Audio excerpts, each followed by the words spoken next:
Hola, ¿qué tal? Continuaremos con la programación orientada a objetos en C++ en específico, y en esta ocasión veremos un concepto que se conoce como herencia. ¿Qué es la herencia? Bueno, la herencia nos va a permitir definir una clase a partir de clases que ya existían, es decir, toma como base una clase y luego agrega algunos elementos. Y vamos a tener dos tipos de herencia. Por ejemplo, aquí tenemos que la clase fútbol hereda de deporte y la clase rugby hereda también de deporte. Entonces esto quiere decir que tenemos dos elementos que son diferentes, pero ambos tienen algo en común que los hace a los dos un deporte. Supongan que tengo también una fotocopiadora, por ejemplo, y la fotocopiadora resulta que tiene acciones que podrían tenerse en un escáner y acciones que podrían tenerse en una impresora, por así decirlo, ¿no? Escanea como para imprimir. Entonces, esta fotocopiadora estaría heredando acciones y propiedades de un escáner y estaría heredando acciones y propiedades de una impresora. Entonces, este es el concepto de herencia como tal. Yo tengo acciones y elementos que vienen del padre, por así decirlo. Y en este caso nuestro padre sería deporte, el padre sería escáner y el padre sería impresora. Y en realidad a ese padre se le conoce como clase base. Y las clases derivadas son las hijas. El fútbol, el rugby son hijas de deporte y fotocopiadora es hija de escáner e impresora. Específicamente en C++ tenemos estos dos tipos de herencia habilitado. Esta de aquí se conoce como herencia simple porque solo tienen un padre. Rugby tiene un solo padre que es deporte y fútbol tiene un solo padre que es deporte. Y esta de acá es una herencia múltiple, ya que fotocopiadora tiene dos padres, uno de escáner y otro padre que es impresora. Entonces este hereda de dos y estos dos de acá abajo heredan solo de uno, ¿no? Entonces esta es una clase, una herencia simple, y esta que tenemos en el lado derecho es una herencia múltiple. Vamos a comenzar con la herencia simple y para ello vamos a retomar este concepto precisamente de la herencia. Supongamos que tengo una clase base que se llama animal y de la clase animal derivan otras dos que son mamíferos y ovíparos, por decir algo. En el caso de los mamíferos derivan algunas otras clases como delfín, persona, y en el caso de ovíparos una tortuga o un pollo, ¿no? Esta es una herencia simple porque mamífero solo tiene un padre, que es animal. Persona solo tiene un padre, que es mamífero.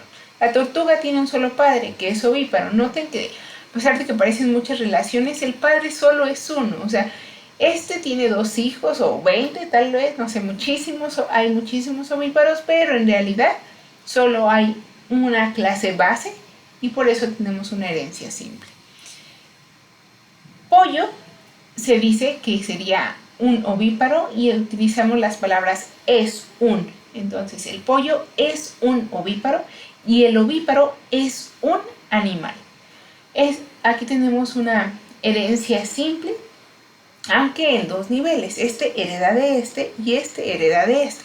No es que el pollo tenga dos padres, el pollo tiene un solo padre que es ovíparo y este tiene a su vez otro padre que es animal. Entonces la herencia sigue siendo una herencia simple. ¿Ok? Entonces, dado este antecedente, vamos a ver cómo estaríamos escribiendo en código esta herencia y vamos a retomar algunos conceptos que son la parte interesante en realidad cuando realizamos una herencia. Bueno, para ponerle herencia ponemos la palabra reservada class y el nombre de la clase hija. Después ponemos dos puntos y después de los dos puntos vamos a poner a la clase base o la clase padre, pero antes de poner el nombre de la clase padre ponemos con qué acceso vamos a hacer esa herencia, es decir, el modificador de acceso de la herencia. En el ejemplo anterior podríamos decir, por ejemplo, que la clase mamíferos hereda de la clase animal. Estos dos puntos nos marcan esa herencia. Entonces, clase mamíferos hereda de la clase animal. Y la herencia es del tipo pública. Este modificador de acceso es sobre la herencia y es independiente a los modificadores de acceso que tengan la clase base o la clase derivada de sus atributos y métodos. Entonces, este es el modificador de acceso de la herencia como tal. Y vamos a entrar más en esta parte de los modificadores de acceso y los controles de acceso en este. Y de aquí nos surge esta duda. Puede una función de una clase derivada acceder a los datos privados de su clase base. Es decir, el padre tiene algunos elementos en privado. ¿El hijo los puede ver? Y la respuesta básicamente es que no. El privado solo tiene acceso en esa misma clase, entonces solo el padre puede ver lo que es privado. Pero tenemos otros modificadores como el protegido que va a convertirse en que sean privados en las clases derivadas en privado para las clases derivadas o en público para las clases que sean derivadas como tal. Entonces, el protegido va a dejar que los hijos la vean, pero cualquier otra clase que no es hija de ella no lo va a poder ver. Entonces, el protegido va a ser un modificador de acceso que está entre el private y el public. Va a ser privado para las que no son derivadas y público para las que sí son derivadas. Y vamos a hablar más de esta parte. Decíamos que cuando nosotros marcamos la herencia tiene un acceso, este que teníamos acá atrás. Este de aquí. Este acceso es al que me estoy refiriendo ahorita. Este acceso que marca el acceso de la herencia. Entonces, suponiendo que ese acceso es público, como tal, bueno, sería public, sin acento y con minúscula. Entonces, si es público como tal, cualquier elemento de la clase base que esté en público, la clase derivada lo va a ver como público. Cualquier elemento en la clase base que esté como protegido, la clase derivada lo va a ver como protegido. Y cualquier elemento de la clase base que esté en privado, la clase derivada no lo puede ver. Si la herencia, noten que la herencia es privada, entonces cualquier elemento de la clase base que sea público, la clase derivada lo va a heredar como si fuese privado. Si la herencia es privada, la clase base que tenga algún protegido, para la clase derivada va a ser un privado. Y cualquier elemento de la clase base que sea privado, para la clase derivada sería privado también. Entonces, parecería demasiada información a este punto, pero ¿qué es lo que nos está diciendo? Cuando es público que la clase tiene un hijo, o que ese hijo es público, quién es su padre, digamos que podríamos tener la analogía de que es un hijo reconocido, básicamente, ¿no? Todo el mundo sabe quién es el padre de esa clase hijo. Y como todo el mundo lo sabe, entonces todos los elementos del hijo se heredan, del padre se heredan al hijo como tal. El público sigue siendo público y el protegido sigue siendo protegido. Ya decíamos que el privado, pues ese sí se restringe como tal. Entonces ahí no hay ningún problema de que todo el mundo sepa que tiene características del padre, ¿no? Que la clase derivada tiene características del padre, que son públicas. Pero, digamos que cuando el que sea el hijo de alguien es privado, algo así como un hijo no tan reconocido, entonces ese hijo no reconocido, pues el padre pues le heredó cosas, ¿no? O sea, le heredó los genes. Pero como no es oficial, por así decirlo, entonces todo lo que heredó es privado. Nadie sabe que lo heredó, porque nadie sabe quién realmente es su padre. Entonces se vuelve protegido, se vuelve privado, perdón. Entonces nadie, aunque en el padre sea público, en el hijo va a ser privado. Y aunque en el padre sea protegido, en el hijo es privado. Entonces son los dos tipos de herencia que tenemos. La herencia del hijo reconocido y la herencia del hijo no reconocido, por así decirlo, ¿no? Veamos un ejemplo de herencia simple también. Teníamos este ejemplo de que el fútbol es hijo de deporte y el rugby es hijo de deporte. Entonces decimos que la clase derivada es ya habíamos hablado de estas palabras, una clase base. Entonces el fútbol va a ser un deporte. Supongan que mi clase de deporte está definida como lo tengo aquí. La clase de deporte tiene protegido, no sé, un nombre y el número de personas que intervienen en ese deporte. Y tiene como públicos algunos constructores y funciones. Cuando yo hago la herencia, para marcar la herencia, habíamos dicho que íbamos a utilizar estos dos puntos de aquí para marcar nuestra herencia. Ponemos el nombre de la clase padre, en este caso, fútbol, tiene un padre que se llama deporte, y marcamos el tipo de relación que hay, el tipo de herencia. La herencia aquí es pública, o sea, es un hijo reconocido, ¿ok? Entonces es público, de tal forma que lo que sea público en el padre va a ser público en el hijo, lo que sea protegido en el padre va a ser protegido en el hijo. Y aparte, el hijo tendrá otras características. En este caso, tiene características privadas como cuántos han ganado, cuántos elementos perdidos, cuántos empates ha tenido un equipo, por ejemplo, ¿no? Entonces, ¿cuáles serían los atributos de la clase fútbol?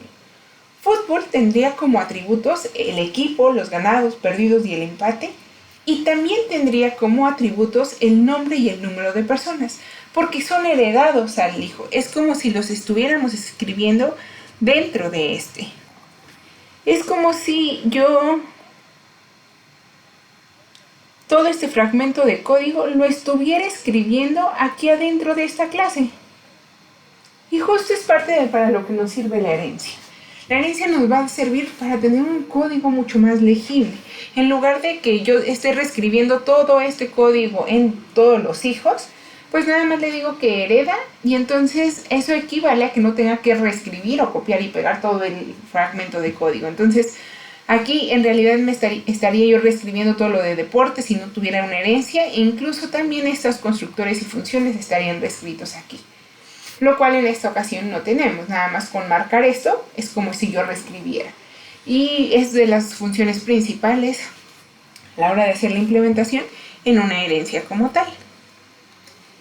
Y bueno, tenemos qué pasa con los elementos del padre que podrían duplicarse en el hijo. ¿A qué me refiero? ¿Qué sí puede hacer el hijo y qué no puede hacer el hijo? Aquí en esta anterior tenemos que hay constructores y hay funciones o métodos como tal, ¿no? Entonces, resulta que el hijo puede agregar nuevos atributos o métodos. Ya veíamos ahorita cómo estaba la clase fútbol agregando más atributos, ¿no? A la clase de deportes. Entonces puede agregar atributos y también puede agregar métodos. Pero existen dos conceptos. El primero de ellos es el refinamiento. Y el segundo es el reemplazo como tal a la hora que escribimos métodos. ¿Qué pasa si yo tengo dos métodos llamados igual? Supongan que aquí yo en deporte tengo un método que se llama imprimir deporte. Y aquí tengo otro método en fútbol que se llama también imprimir deporte. Entonces voy a tener dos métodos con el mismo nombre. Y es como si dentro de esta clase, si ya decíamos que es como copiar todo este código acá adentro, es como si tuviera dos veces el mismo método. Y no puedo tener dos métodos exactamente llamándose igual y con los mismos parámetros. Entonces en ese caso surge un reemplazo. Los métodos son heredados como tal al hijo, pero si se llaman exactamente igual, entonces sustituye a la clase base. Algo contrario sucede específicamente para los constructores. En los constructores no puedo sustituir a la clase base. Yo tengo que llamar a la clase base para poder efectuarlo. Y aquí podríamos tener otra analogía como tal, ¿no? Cuando se crea a un hijo, cuando se crea al hijo, se tiene un refinamiento o se añade nada más comportamiento, no se sustituye. Y entonces cuando se crea un hijo, el hijo es obediente a la hora de crearlo y entonces hace lo que el padre le pidió más lo que él quiere hacer. Ajá.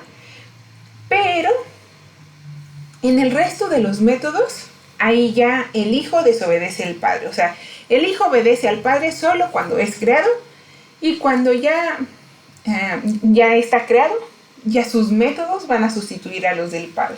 Ya no llamamos al padre en ningún momento, al menos que lo querramos. O sea, y es nuestra decisión si queremos o no obedecer al padre.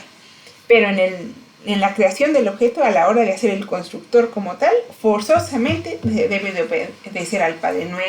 no es como una opción poder o no obedecer. ¿Ok? Entonces vamos a ver un ejemplo que nos pueda aclarar estos dos conceptos que podrían ser muy confusos. Recuerden que son dos. Uno cuando reemplazamos y otro cuando refinamos. Y ya decíamos que el refinamiento lo veremos en los constructores. Y en ese sentido vamos a ver este otro ejemplo. Aquí tengo un diagrama de clases donde tengo que vehículo es la clase padre y autobús es la clase hijo. Utilizamos este tipo de flecha, que es una flecha continua con un triángulo, donde el triángulo va a apuntar a la clase padre. Por eso sé que autobús es el hijo de vehículo como tal. Supongan que mi clase vehículo está definida. ¿Cómo la vemos en esta parte? Tenemos la clase vehículo, tiene como protegidos la placa y el modelo, y tengo algunos métodos que me permiten ver de manera pública cuál es la placa y cuál es el modelo de este vehículo. Y tengo mi clase autobús, donde la clase autobús hereda de manera pública a vehículo. Entonces autobús es hija de vehículo y es oficial, es público, es herencia. Dentro de autobús tengo un atributo privado que es el número de plazas que hay, y tengo aquí un método que me permite ver el número de plazas y un método que me permite cambiar el número de plazas. ¿Por qué tengo estos métodos? Aparte, porque como es privado no puedo acceder directamente a este elemento, no tengo que acceder a través de métodos. Entonces, si yo agrego un constructor aquí a esta clase de vehículo, que es lo que queríamos ver con esa parte que platicábamos cuando sobreescribimos, aquí en mi clase vehículo voy a decir que yo, para crear un vehículo, necesito recibir dos parámetros, dos enteros, donde esos dos enteros son la placa P, que se va a asignar a la placa, y el modelo M, que se está asignando al modelo. Entonces ahí yo tengo, estoy restringiendo que la creación del vehículo es hacia una placa y a un modelo. Este es mi constructor en vehículo, que es la clase padre. Si yo en la clase hija, autobús, digo que para crear un autobús necesito solo un entero, que va a ser el número de plazas que va a tener el autobús o el número de asientos que tendría el autobús, entonces a la hora que yo quiera crear aquí en mi main un autobús, estaría llamándolo como autobús A, y entre paréntesis estaría recibiendo yo este entero como tal, 8. Estoy creando un autobús, según yo, con 8 asientos, por así decirlo. ¿Qué va a pasar? Que me debería de estar marcando un error a la hora de ejecutarlo. ¿Por qué es este error? Autobús, decíamos que es un vehículo, y para yo crear un vehículo necesito la placa y el modelo. Cuando yo creo el autobús, estoy diciendo que solo necesito el número de plazas, y estoy ignorando la placa y el modelo que el padre me obliga a tener cuando yo creo el objeto. Entonces decíamos que al menos en la creación del objeto teníamos que obedecer al padre, y por eso es que me estaría marcando error esta parte. ¿Cómo lo solucionamos? Pues mando a llamar al padre. ¿Y cómo lo mando a llamar? La herencia, con los dos puntos nuevamente, pongo dos puntos, el nombre del constructor de la clase padre, que pues es el vehículo, y recibo aquí dos valores para que no me marque ningún error. Estoy pasando aquí un 0 y 0, donde este primer 0 equivale a esta P y este segundo 0 equivale a esta M. Ya no estoy pasando en blanco ese vehículo, por así decirlo. Idealmente lo que tendría es que aquí en autobús estaría recibiendo 3 parámetros y estaría pasándoselos a este constructor de vehículo. ¿Qué es lo que está sucediendo? Lo que sucede cuando yo mande a llamar esta línea de código es que autobús está mandando un 8. Este 8 va a ser el número de plazas, y dentro del constructor autobús lo primero que hace es crear un vehículo con valores de 0 para la placa y el modelo, y luego ya toma en cuenta el número de plazas. Veamos que ahí estamos ampliando como tal el constructor. Veamos qué sucede en este otro caso. Supongamos que en mi clase vehículo tengo un método que se llama solicitar, y lo que va a solicitar va a ser estos dos elementos, la placa y el modelo. Entonces solicita la placa y el modelo. Entonces, aquí está solicitar, que me va a dar estos dos, y si yo mando a llamar desde autobús, ya decíamos que autobús es hijo de vehículo. Si desde autobús mando a llamar el método solicitar, lo que va a hacer es mandar a llamar este método precisamente, porque si bien no está escrito adentro de autobús, está escrito adentro de vehículo y el autobús es un vehículo. Entonces este solicitar va a imprimir lo que el vehículo haya dicho que debe de imprimir, aun cuando el objeto sea un autobús, ¿no? Es el comportamiento esperado de la herencia como tal. Pero ¿qué pasaría si adentro de autobús yo tuviera declarado otro método que se llama exactamente igual con los mismos parámetros, o sea, ninguno? Supongan que este método de solicitar solo está pidiendo el ingresar el número de placas, que es otro atributo. Cuando yo mando a llamar el a.solicitar, lo que estaría haciendo es que el solicitar que estaría mandando a llamar sería el solicitar de autobús y ya no el solicitar del vehículo. De tal forma que este método estaría sustituyendo al del padre.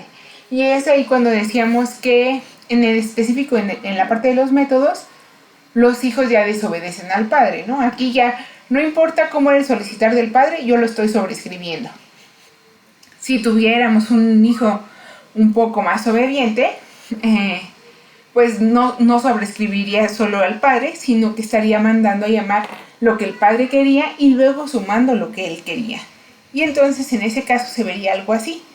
Estaría yo agregando una línea donde a la hora de que alguien mande a llamar el solicitar, que ya decíamos que se va a llamar el solicitar del autobús, lo primero que haría sería mandar a llamar también el solicitar, pero de vehículo. Entonces noten que aquí estoy mandando a llamar solicitar de vehículo adentro de solicitar de autobús. Y así es como parcialmente estaría obedeciendo al padre, ¿no? Mandándolo a llamar adentro del método que he creado como tal. Esta parte nos da una idea de cómo hacer la herencia y de los pormenores que tiene la herencia como tal. Y ya veíamos que estos pormenores están en el momento en que hacemos los constructores y en el momento en que hacemos los métodos, sobre todo si los métodos se llaman exactamente igual. El constructor es de lo que suele darnos a veces más dolor de cabeza, porque se nos olvida que tenemos que obedecer al padre a la hora de crear el objeto. Entonces nada más tengan eso en cuenta a la hora de crear sus objetos si son un hijo como tal. El resto de los elementos se maneja igual que cualquier otra clase. Sería todo desde la parte de herencia. Veremos algunos ejemplos más detallados más adelante.